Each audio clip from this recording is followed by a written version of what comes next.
I'm Judy Batalion, and I'm an author, most recently of the book, The Light of Days.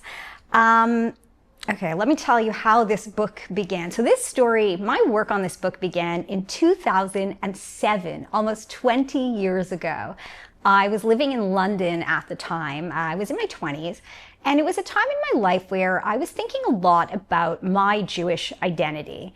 I am the granddaughter of Holocaust survivors from Poland, and I was thinking about what I like to call the emotional legacy of the Holocaust, the way trauma trickles between generations.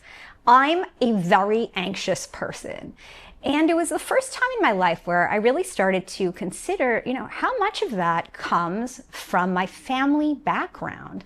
How much does my Holocaust heritage shape how I react to, even how I perceive everyday threats and dangers? And I decided to write about this. I wanted to write about strong Jewish women confronting danger. At the time, I was an academic or studying art history by day, and doing stand-up comedy by night. So I used to be funny. So this was going to be a performance piece. In fact, it was a performance piece about strong Jewish women confronting danger, but I was also a historian, and so I wanted it to have a strong historical backbone. And I was thinking, who was an example of a strong Jewish woman? And the first one to come to mind, and in fact, one of the only ones at that time, was someone I had studied when I was in 5th grade. Her name was Hannah Szenes. Hannah Szenes was a Hungarian Jew. She was a poet, a playwright. She was a Zionist, and she moved to what was then British Palestine in the 1930s. She was about 20 years old. She lived on a kibbutz. She continued to write and create art. But during World War II, Hannah Szenes decided to fight back. She joined the Allied forces, she became a paratrooper, and she volunteered to return to Nazi-occupied Europe to fight the Nazis. She was actually caught very early on, but legend has it she looked her executioner in the eye when he shot her. I grew up with Hannah Szenes as a symbol of Jewish courage, of bravery. So back when I was writing this piece in 2007, I started to write, and I realized I didn't just want to write about Hannah Szenes, the symbol. I wanted to understand Hannah Szenes, the person.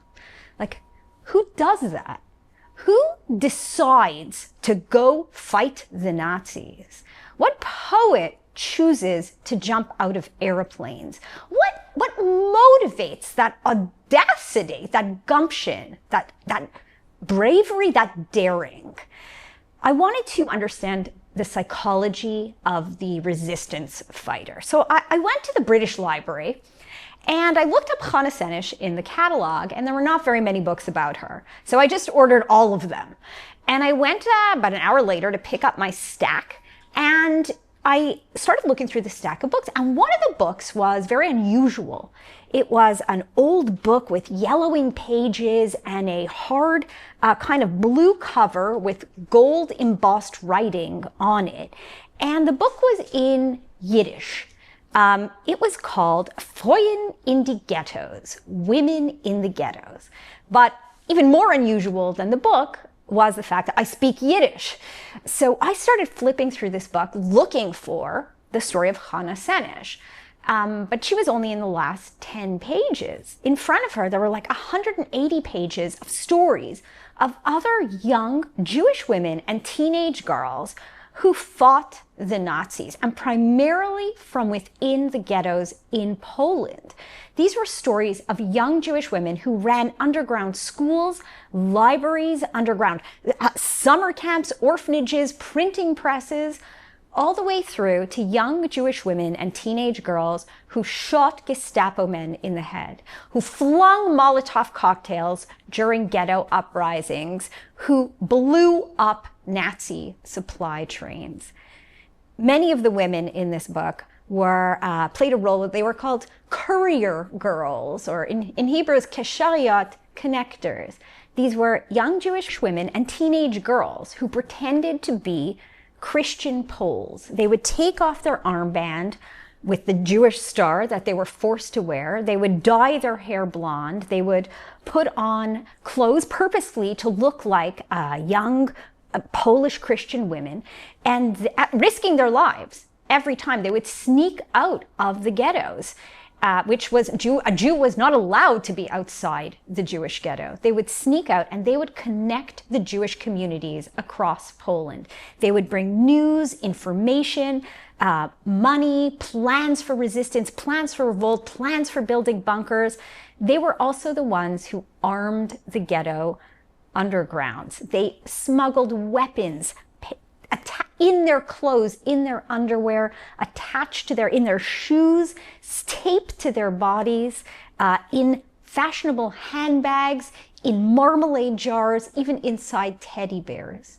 And they would bring these to the ghetto undergrounds. They also helped take Jews out of the ghettos and some camps and find them hiding spots, both children and adults in the cities. And then they would take care and visit these Jews in hiding. I had simply never read anything like this book. And this original Yiddish book from 1946 went on to be something that I studied. It's been, again, 18 years now, and I'm still researching and writing about this material.